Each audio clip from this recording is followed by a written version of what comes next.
Hello everyone, Namaste.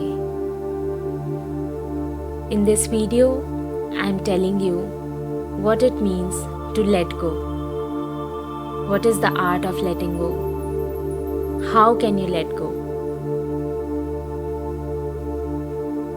When there is a situation or a person whom you want to let go, then that means what you have to do is you have to send blessings and forgiveness to this person, this situation,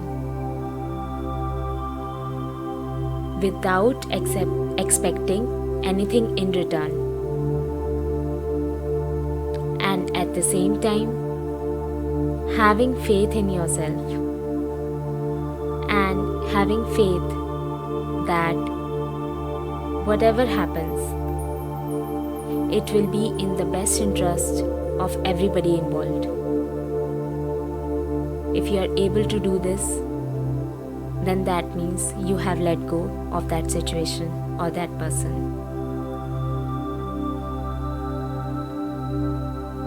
I pray to this universe that you always stay happy, healthy, prosperous, and you stay close to Mother Nature. With this prayer, this is Aditi Gupta, life and business coach and strategist, signing off. Thank you.